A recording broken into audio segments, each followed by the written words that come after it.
I haven't played Downfall to any real degree in so long. Are they under combat trials? Yeah. I forgot. Yeah, this is a while ago. Yeah. So okay, so my target would be basically just to get a good solid run of each of these. Of course I've done them before, but it's been a very long time. And I remember the boss at the end of the mines in particular. The other one was actually really fun to fight, and I don't remember being super difficult.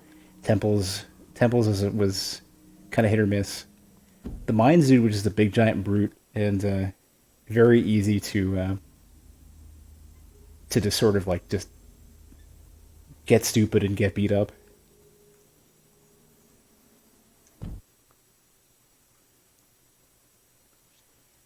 But yeah, I'd like to get a good solid run for YouTube for each of these.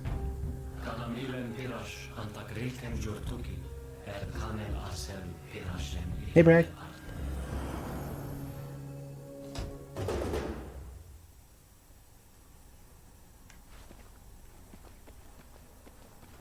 Are you running Temple Knock and whatnot? Oh, I wish I could fit Temple Knock into my deck. It's such a nice looking move. It just looks so rude. It looks so flippant, so dismissive.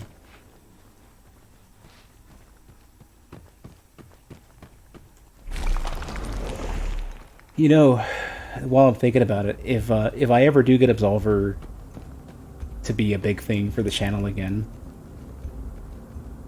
then what I might end up doing, my long term plan, if I ever could make it work, would be to make it to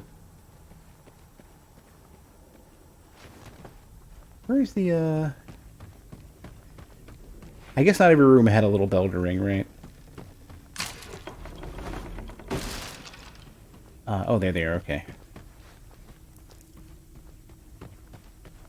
My long term goal, if it ever worked out. All right, jeez. First two moves.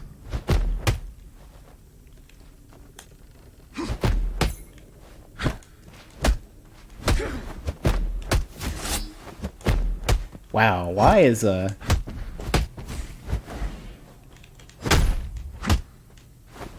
am I getting so thoroughly countered by the AI?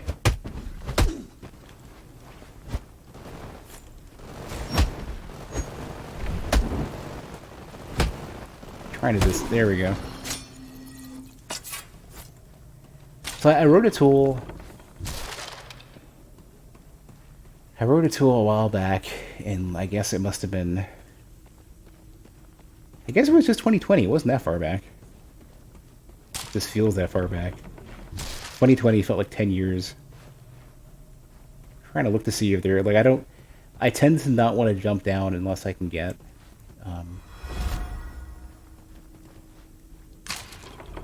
Unless I can get like a ramp up or whatever.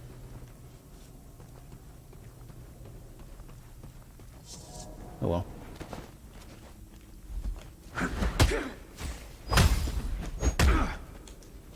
But the tool that I wrote was the move finder, and the way that worked. The way that worked was that you can input, like frame data and move type and all sorts of stuff. And what it would do is give you a list of moves that match that.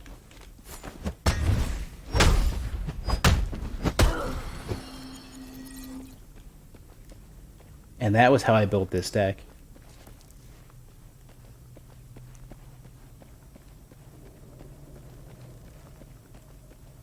And this deck, like relative to my last deck, this deck builds in a lot of frame advantage, and it's way better than the last one. And while the tool works and everything, it's ugly. It needs a lot of cleanup to be like usable. Is it the same deck from 2020? It's pretty much where I left off. I haven't changed it since. Oh, this is backwards.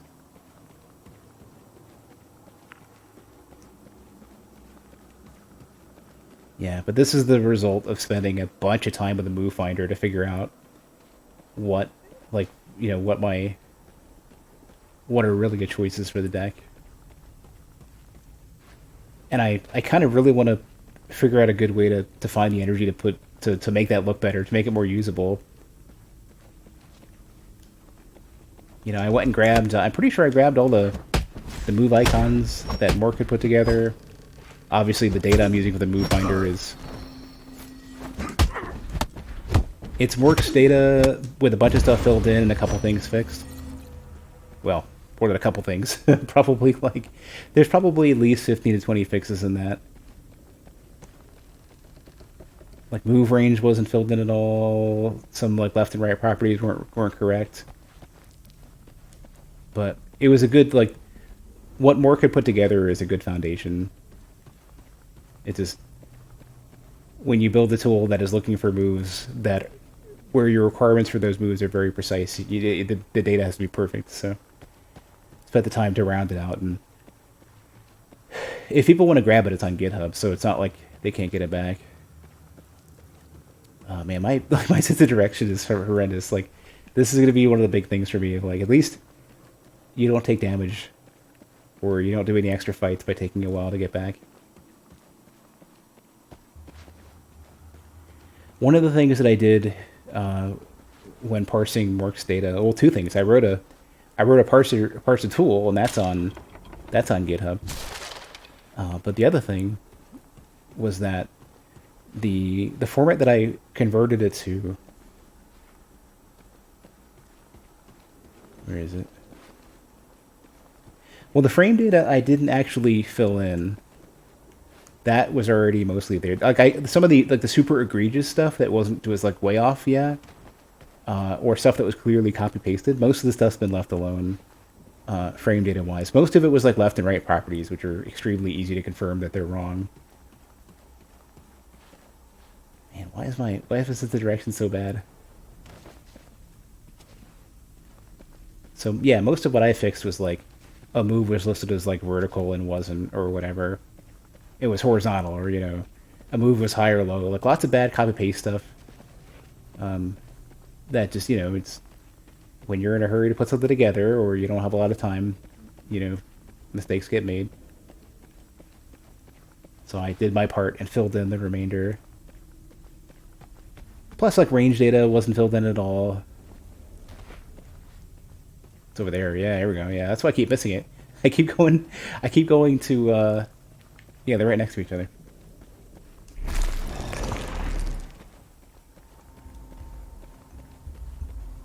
There must be some specific quirks to how my sense of direction is so bad. I wonder if people who have ADHD typically have a really bad sense of direction. Because if there's anything that I'm confident about, I'm probably gonna get a solid diagnosis for ADHD this year.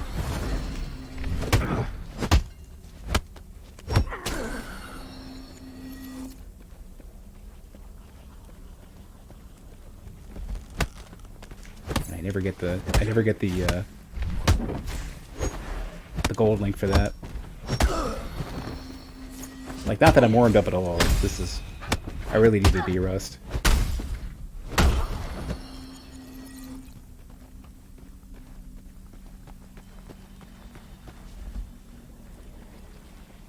But yeah, most of the data that was reasonably correct has been left alone.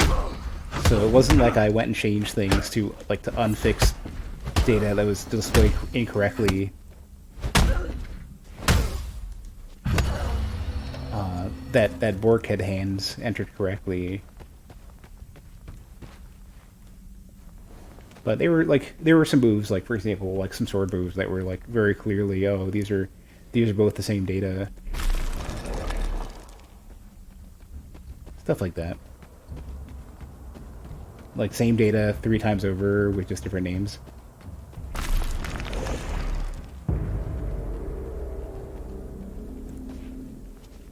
But there's no that's not a real complaint. That's just data entry is typically something that needs to be hand verified by more than one person.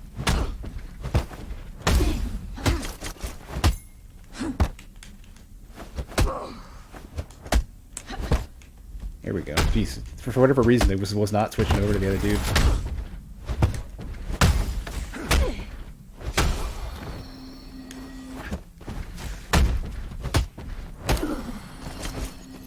Yeah, that's kind of where I'm at with the Move Finder tool. It's like, the Move Finder works. It does exactly what I intended for it to do. The issue is just that it's just a bunch of drop downs and checkboxes and stuff.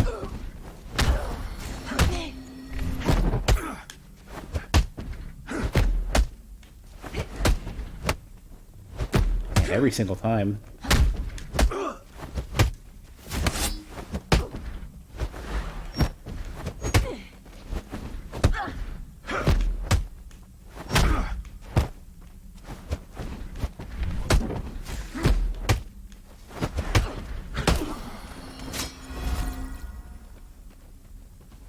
One thing you missed is the fashion you whipped up before you uninstalled.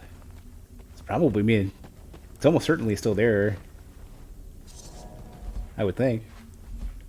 Unless you don't use cloud saves or something.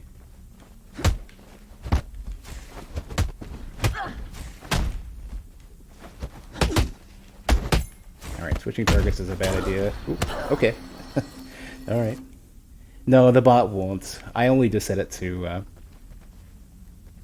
I only set it to just 1 week follower only, and I'm planning on being like very strict with moderation if I have to.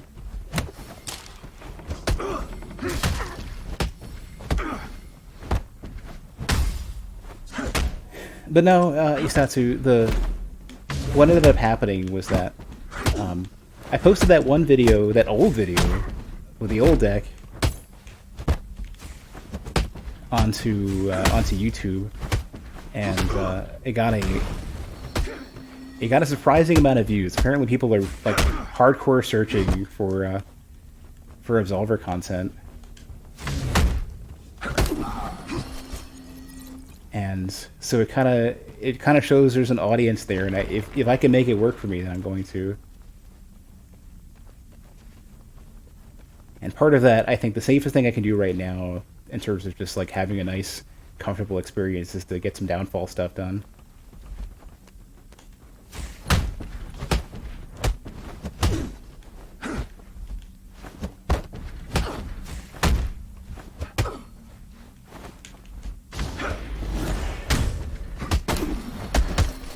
Ooh, that's close.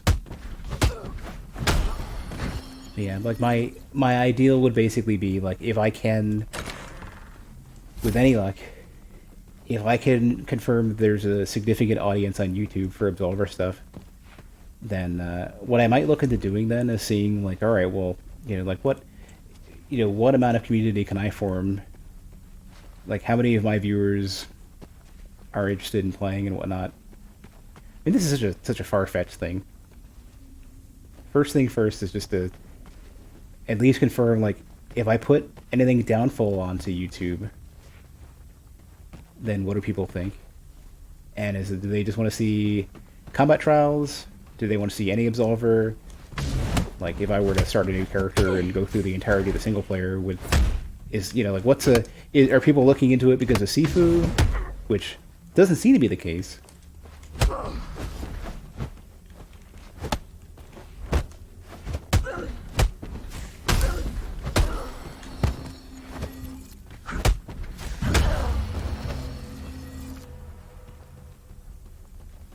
Because the Sifu stuff came a bit later.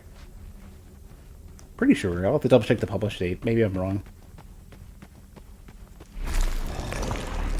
And I didn't see any spike for the Absolver stuff. Was that a chest? Nope.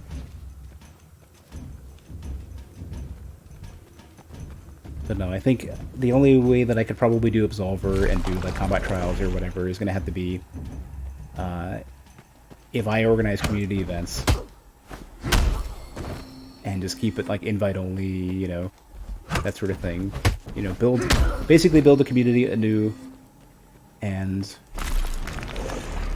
I would like to find the time and energy. Like, if I confirm there's interest in Absolver in general, especially people like looking in from the outside, then I'm going to try to get that Move Finder tool polished.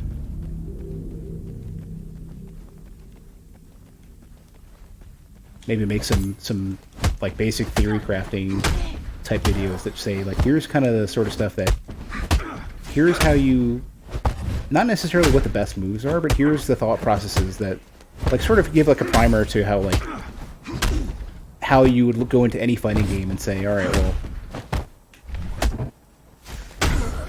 here's how you make decisions about how you play and what you want to play. Leave it kind of open-ended. Because I know there's like a lot of super toxic, must be my way people who are going to look at that and go, it's all bullshit, just do it my way, and, that's the only way. Because people are afraid that, if you don't play their way, then there's a risk that A, they're not going to demonstrate what the person who's watching likes most about Absolver, like if you don't have the experience that I had, you potentially won't be a super fan like me, and you might bounce off the game, right?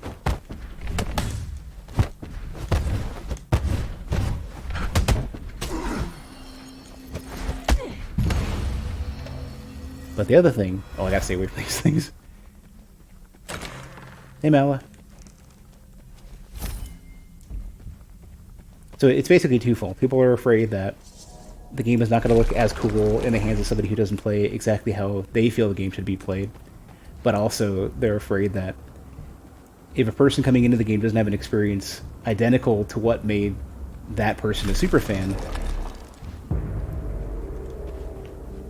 then they'll bounce off and the game won't do well. Like the game won't, they won't get an extra player out of it.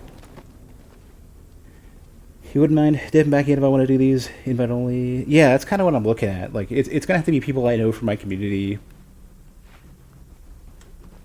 and just work out some manner of all right, well, when does everybody tend to be together?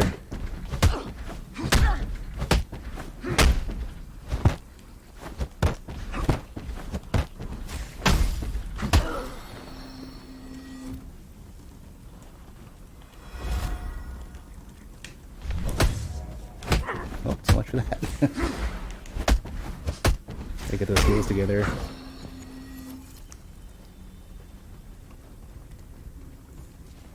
You wouldn't be able to do it for a long time because you gotta grab the sulfur. I could see maybe spending an hour or so of just doing some quick combat trials. And I have a system in my chatbot for it too. There's a queue system. It's you can do follower only, you can do sub only. What I would like to do is modify it to where you can set follower only, but it has to be a certain amount of time, so people can't just follower only. They can't just become a follower and then. I guess you can do if the chat's follower only, like it is right now. Then I guess you're kind of. Then that I guess just works anyways. And I want to go around the other side if I can.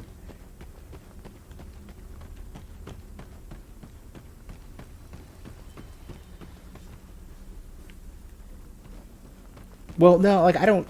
That's the thing. The super diehards who never left are not the kind of people I want to spend time with. I mean, that's just really what it comes down to. The people who can't deal with people potentially either shaking out the meta or playing in a different way or whatever. The people who don't want to be backseated to death. People who don't want to be told what to do. People who can't let you figure it out yourself. I want to fight 4 of these at once.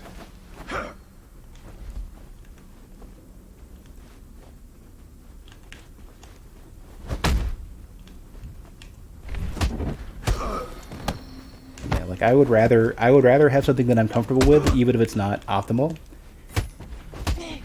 And I'd rather have an experience where I'm figuring it out on my own. That's kind of a mistake that a lot of people make with games that are that a lot of super fans make of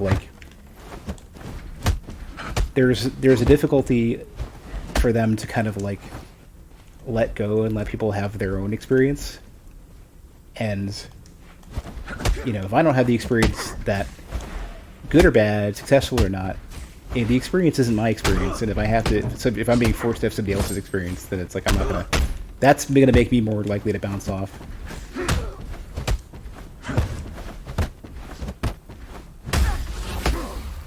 That'll make me more likely to bounce off than doing well. Because then I'm basically just doing, I'm basically just having somebody else's experience, so what's the point?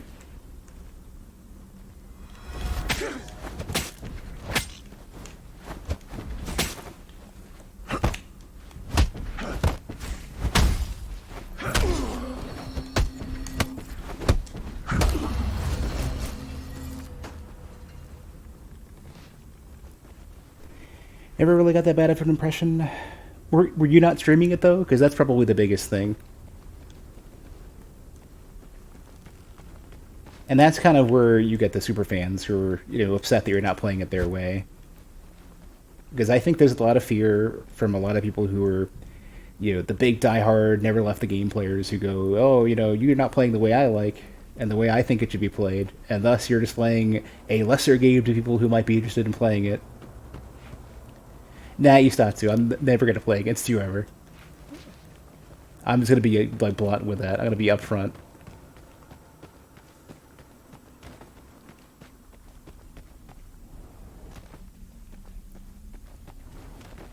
Yeah, it's a healthier way to approach this game, and that will be one of the choices that I make.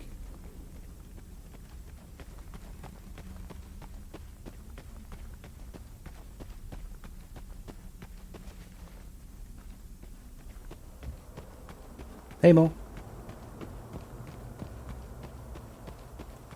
Keep going keep going to the entrance. Did I forget another name that you had instead? I think you had a preferred different name, didn't you? I need to keep notes. But yeah, I would rather have an experience that's tailored to me. So you know how in the Dark Souls community, there it is. You know how in the Dark Souls community, some people just are not comfortable with PvP unless they're dueling, right? And I remember having such an issue with that. A lot of it is because the players who are doing duels. I'll just do it. The players who were dueling in Dark Souls tended to push that back. Honestly, for example, I was an invader player. I liked invading. I didn't really like duels. For me, dueling in Dark Souls is a slice of the game, and it's not the full thing. And it's I enjoy the larger scope of what Dark Souls is all about. But people who were doing duels in Dark Souls.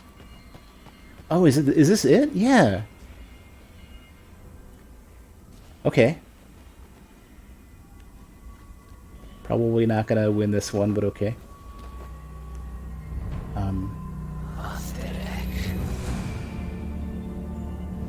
Alright. Big Chungus. But yeah, the people who were doing duels in Dark Souls, they had a particular thing that they wanted out of Dark Souls.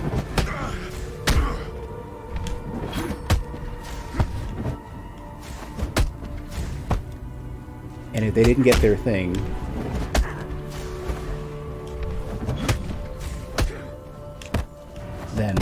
then they weren't satisfied, right? They had to have duels because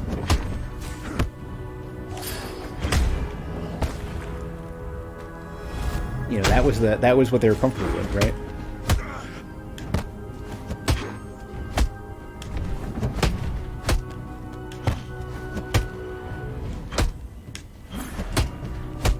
And I kind of feel that's got to be the way I'm looking at it with Absolver. It's I'm basically the duelist crowd in the Dark Souls duelists. I want to, I want to have my own experience in a particular way.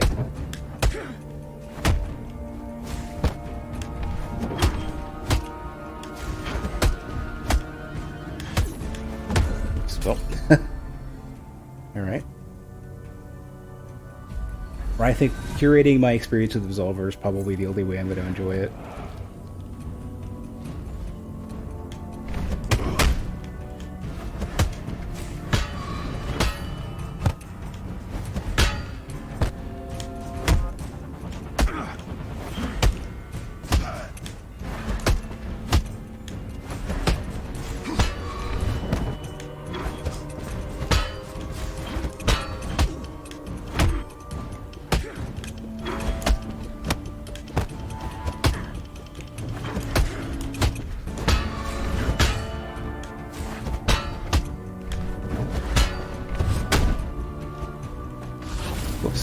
the right one.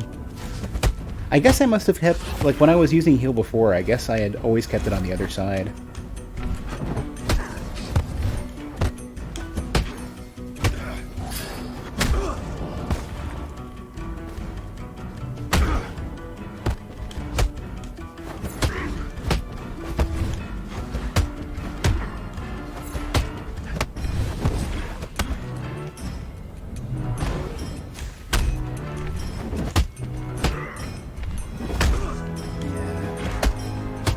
Trying to get him to, like, stutter and hesitate. At least the strategy of, like, everything this boss would ever throw at you is typically coming from the right.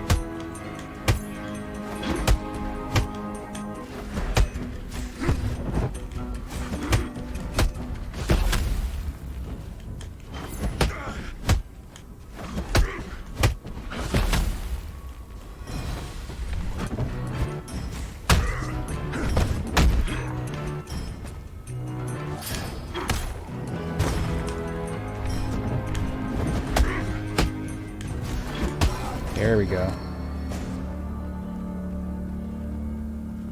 Alright. That went pretty smooth.